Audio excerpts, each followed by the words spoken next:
अस्सलाम वालेकुम गाइस। आज का जो हमारा टॉपिक है वो है जीन सीक्वेंसिंग। तो आज हमने जीन सीक्वेंसिंग पढ़नी है, उसकी टाइप्स पढ़नी है, उसकी एप्लीकेशंस पढ़नी है, फिर जो उसकी टाइप्स हैं उनके एडवांटेजेस और डिसएडवांटेजेस किस तरह से उनकी इंपॉर्टेंस है, हम आज वो देखेंगे। सबसे पहले जीन सीक्वेंसिंग को हम स्टडी करते हैं। जीन सीक्वेंसिंग बेसिकली होता क्या है, इसमें हमने क्या करना होता है, ऑर्डर ऑफ न्यूक्लियोटाइड्स को स्टडी करना होता है। यानी न्यूक्लियोटाइड्स का ऑर्डर क्या है, न्यूक्लियोटाइड्स किस सीक्वेंस के साथ अरेंज हुए हैं, ये देखेंगे हम। अच्छा, उसके बाद हम जो जीन सीक्वेंसिंग है ना, इसमें हम ऑर्डर देखते हैं न्यूक्लियोटाइड्स का, कि न्यूक्लियोटाइड्स किस तरह से अरेंज हुए हैं, किस तरह से उनका ऑर्डर है। फिर डीएनए सीक्वेंसिंग में हम ये एक नेक्स्ट जनरेशन मतलब एक आप कह लें कि एक एडवांस लेवल टेक्निक है, ठीक है। हाई थ्रूपुट सीक्वेंसिंग मतलब इसमें हम बहुत ही अथेंटिसिटी के साथ ना सीक्वेंस करते हैं अपने न्यूक्लियोटाइड्स को। इसमें हम ऑर्डर ऑफ न्यूक्लियोटाइड्स देखते हैं, यानी AGCT किस तरह से आपस में अटैच हो रहे हैं, ठीक है। कि ए ने ज़ाहिरी बात है हमेशा टी के साथ अटैच होना है और डबल बॉन्ड बनाएगा, और जी ने हमेशा सी के साथ अटैच होना है और ये हमेशा ट्रिपल बॉन्ड के साथ अटैच होंगे, ठीक है। उसके बाद अब ये फंडामेंटल टेक्निक है मॉलिक्यूलर बायोलॉजी के अंदर, और बेसिकली इसकी जो एप्लीकेशन है ना वो मेडिसिन में, बायोटेक्नोलॉजी में और जेनेटिक्स में है। अच्छा, अब इसका जो मेन प्रोसीजर है ना वो मैंने यहाँ पे लिखा है सेपरेट करके। मेन प्रोसीजर क्या होता है जीन सीक्वेंसिंग का, इसमें हो क्या रहा होता है, मतलब एक डीएनए का हमारे पास पीस है, हमने उसकी न्यूक्लियोटाइड की सीक्वेंसिंग करनी है, तो हम क्या करेंगे, एक तो जीन सीक्वेंसिंग में अब हमने डीएनए की सबसे पहले क्या करना है, एम्प्लीफिकेशन करनी है, ठीक है। अब डीएनए को एम्पलीफाई करेंगे हम, कौन सा प्रोसेस यूज़ करेंगे, पीसीआर, ठीक है। डीएनए की एम्पलीफिकेशन कैसे करेंगे, पीसीआर के थ्रू डीएनए को एम्पलीफाई कर लेंगे। अब एम्पलीफिकेशन करने के बाद हमने करनी है फ्रेगमेंटेशन। फ्रेगमेंटेशन अब हम किस तरह से करते हैं, छोटे छोटे डीएनए के फ्रेगमेंट्स बनाएंगे, यानी पीसेस, जिस तरह से हम किसी चीज़ को काटते नहीं है, एप्पल है उसके पीसेस बनाते हैं, इस तरह से एम्पलीफिकेशन के बाद डीएनए के छोटे छोटे फ्रेगमेंट्स बना लेंगे। इसको फ्रेगमेंट्स बनाने के लिए अब वहाँ पे हमने एप्पल को काटने के लिए छुरी यूज़ करी थी, लेकिन यहाँ पे हमने एक एंजाइम यूज़ करना है। वो एंजाइम कौन सा है, रिस्ट्रिक्शन एंडोन्यूक्लियस एंजाइम, ठीक है। रिस्ट्रिक्शन एंडोन्यूक्लियस एंजाइम हम यूज़ करेंगे डीएनए की कटिंग करने के लिए, ठीक है। उसके बाद फिर क्या करेंगे, फ्रेगमेंटेशन होगी, फ्रेगमेंट्स बन गया, फिर उसके बाद उसको लेबल करेंगे किसके साथ, फ्लोरेसेंट डाई के साथ। फ्लोरेसेंट डाई के साथ लेबल कर लिया फ्रेगमेंट्स ऑफ डीएनए को, और उसके बाद जब लेबल्ड करने के बाद फिर हम दोबारा उसको क्या करेंगे, जेल इलेक्ट्रोफोरेसिस कराएंगे। जब जेल इलेक्ट्रोफोरेसिस कराएंगे ना, फिर तो उसकी क्या हो जाएगी, सेपरेशन हो जाएगी। जो फ्रेगमेंट्स थे ना डीएनए के छोटे छोटे, उनकी क्या हो जाएगी, सेपरेशन हो जाएगी। फिर उसको सीक्वेंस को डिटर्मिन करेंगे, क्योंकि हमने उसको फ्लोरेसेंट डाई के साथ हमने उसको लेबल किया करा था, तो अब हमने क्या करना है, उसकी फ्लोरेसेंट पीक हमने देखनी है कि उसकी फ्लोरेसेंट पीक किस हिसाब से है, और जिस हिसाब से उसकी फ्लोरेसेंट पीक होगी ना, उसी हिसाब से उसकी न्यूक्लियोटाइड की सीक्वेंस भी होगी। तो ये हमारे पास हो गया जीन सीक्वेंसिंग का सारा मेथड। अब हमने इसकी टाइप्स को स्टडी करना है। इसके पास ना थ्री टाइप्स होती हैं। थ्री टाइप्स, एक टाइप होती है जी dideoxy sequencing. Dideoxy sequencing को हम क्या कहते हैं, सेंगर सीक्वेंसिंग मेथड भी कहते हैं, ठीक है। केमिकल सीक्वेंसिंग होती है, इसमें केमिकल रिएक्शन यूज़ हो रहा होता है, और एक डायरेक्ट डीएनए सीक्वेंसिंग होती है, ठीक है। अब सबसे पहली जो है ना वो है हमारे पास डायट डी ऑक्सी सीक्वेंसिंग, ठीक है। इसको सेंगर सीक्वेंसिंग मेथड भी कहते हैं, ठीक है। बेसिकली अब ये जीन सीक्वेंसिंग होती है, मतलब इसमें हम जीन को सीक्वेंस कर रहे होते हैं, न्यूक्लियोटाइड को सीक्वेंस कर रहे होते हैं, और मेथड कौन सा यूज़ हो रहा था, चेन टर्मिनेटिंग न्यूक्लियोटाइड्स यूज़ हो रहे थे। हम यूज़ क्या कर रहे थे, चेन टर्मिनेशन न्यूक्लियोटाइड्स। अच्छा, ये जो है ना चेन टर्मिनेटिंग न्यूक्लियोटाइड्स, ये जो है ना, ये मैं आपको भी यहाँ बुक से समझाऊंगी कि ये क्या सारा सिनेरियो है, प्रोसेस किस तरह से हो रहा है, ठीक है। और क्या बनता है, एक लैडर ऑफ फ्रेगमेंट्स बनती है, ठीक है। एक लैडर ऑफ फ्रेगमेंट्स बन जाती है। अब ये सारा जो प्रोसीजर है ना, ये मैं आपको यहाँ से दिखाती हूँ। चेन टर्मिनेशन न्यूक्लियोटाइड्स का सबसे पहले होता क्या है, आप ये देख लें, इसकी डायग्राम अच्छे तरीके से देख लें। ये आपकी लिविंसन की बुक में है, तो बायोकेमिस्ट्री की बुक में आप चैप्टर नंबर खोलेंगे, कौन सा, लास्ट वाला, ठीक है। चैप्टर नंबर 34 है, ठीक है, बायोटेक्नोलॉजी एंड ह्यूमन डिजीज़ वाला। तो उसमें जो है ना पेज नंबर 4487 पे है। अब इसका प्रोसीजर हम यहाँ से देख लेते हैं। सबसे पहले जो है ना, अब ये सेंगर्स मेथड है, ठीक है। यहाँ पे नीचे इन्होंने मेंशन भी करा हुआ है कि DNA sequencing by Sanger dideoxy method. ये यूएचएस का क्वेश्चन बहुत इंपॉर्टेंट है, ठीक हो गया। अब यहाँ पे हम देख रहे थे अब यहाँ पे वो कहता है सिंगल स्टैंडर्ड डीएनए का टेम्पलेट होगा हमारे पास। यहाँ पे सिंगल स्टैंडर्ड, डबल स्टैंडर्ड नहीं हमें लेना, सिंगल स्टैंडर्ड डीएनए का अननोन सीक्वेंस होगा, ठीक है। नोन सीक्वेंस नहीं, unknown sequence as a template हमने यूज़ करना है। अब जो टेम्पलेट यूज़ करें उसका सीक्वेंस हमें नहीं पता, ठीक है। फिर हमने प्रोब्स प्राइमर्स ऐड कर देना है, प्राइमर्स ऐड कर देना है, ठीक है। और डीएनए पॉलीमरेज ऐड कर देना है। प्राइमर ऐड करेंगे जिसने रिएक्शन को स्टार्ट कराना है, डीएनए पॉलीमरेज ने उसको फर्दर प्रोसीड कराना है, ठीक है। डीएनटीपीस डाल देंगे, ठीक है। अब उसके बाद split the sample into 4 tubes. अब हमने क्या करना है, सैंपल को स्प्लिट कर देना है, यानी तोड़ तोड़ देना है।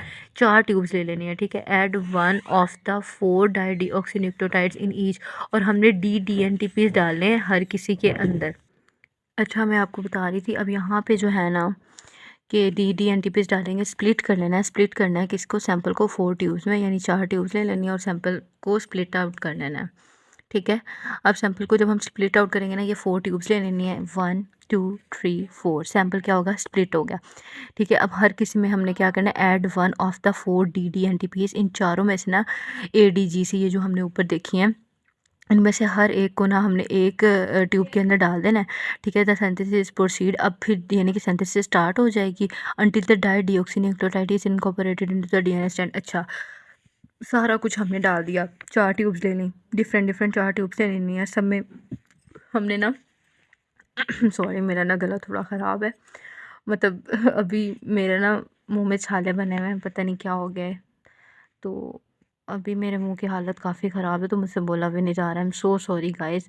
अच्छा, मैं आपको बता रही थी कि ना सारे ना 4 ट्यूब्स ले लेनी है, सब में ना सेपरेट सेपरेट डी जाना है। यहाँ पे जैसे यहाँ पे डी एटीपी डाला है, डी सीटीपी डालेंगे, यहाँ पे टीटीपी डालेंगे, और यहाँ पे कौन सा डालेंगे, जीटीपी। अब हमने ये डाल देना। अब क्या होगा, हमने सारा कुछ तो डाल दिया, प्राइमर भी डाल दिया, डीएनए पॉलीमरेज भी डाल दिया, डीएनटीपीस भी डाल दिए, डीएनटीपीस भी डाल दिया, और डीएनटीपीस भी डाल दिए, ठीक है।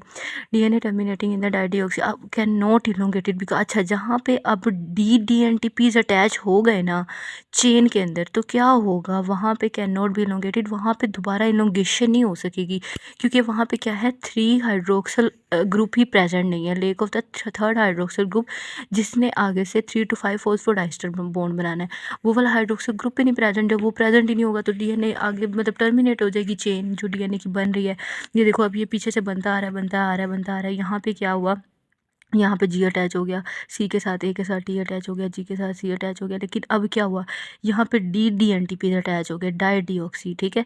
अब सी के साथ लगा तो जी है, लेकिन डी अब इसके पास क्या नहीं है, इसके पास क्या नहीं है, 3rd हाइड्रोक्सल ग्रुप नहीं है, 3rd हाइड्रोक्सल ग्रुप नहीं है, जिसकी वजह से क्या होगा, अब 3 to 5 फॉस्फोडाइस्टर बॉन्ड नहीं बनेगा।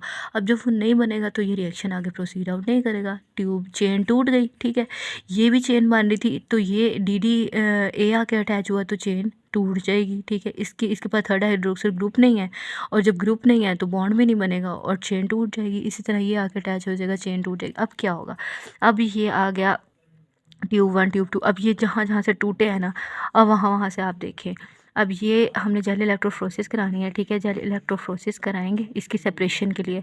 Read the sequence of the newly scientist. अब हमने जेल इलेक्ट्रोफ्रोसिस करा लेनी है और फिर सीक्वेंस को रीड आउट करेंगे, जो नया हमारा नया कॉम्प्लीमेंट्री स्टैंड बनेगा ना, जो हमने अननोन पे हमने टेम्पलेट यूज़ किया था सिंगल स्टैंडर्ड डीएनए का, उसका कॉम्प्लीमेंट्री जो स्टैंड बनेगा ना, उसको रीड आउट करेंगे। अब ये जो है ना, ये जो टैग पॉलीमरेज, अब ये जो है ना, ये प्राइमर अटैच हुआ हुआ है, P32 के साथ लेबल हुआ हुआ है, और यहाँ पे अब ना उन मतलब जो एक बिल्कुल complementary sequence of the DNA बन गया। सबसे पहले ना डीडीएमटी जी अटैच है तो जी आ गया, ठीक है। यहाँ पे ए अटैच है तो ए आ गया, यहाँ पे क्या अटैच है, सी अटैच है तो सी आ गया, टी अटैच है तो टी आ गया। इस तरह से फिर हम इस सीक्वेंस को रीड आउट कर लेंगे। अब ये देखें, यहाँ पे ये देखें, सबसे पहले क्या था, सबसे नीचे से स्टार्ट करना है, ठीक है। वो नीचे क्या है, हमारे पास जी है, फिर टी है, फिर सी है, ठीक है, फिर टी है, फिर सी है, फिर जी है, फिर ए है, और फिर टी है।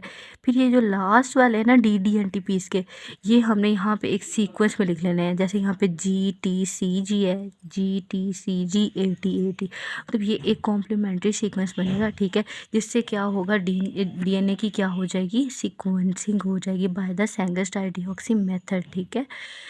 ये सारा का सारा प्रोसीजर अब आपको आई होप के समझ आ गया होगा। अगर किसी को कोई कन्फ्यूजन है, कोई क्वेश्चन है, कोई क्यूरी है, तो वो मतलब मुझसे कमेंट सेक्शन में पूछ ले, मैं इंशाल्लाह उसको क्लियर कर दूँगी।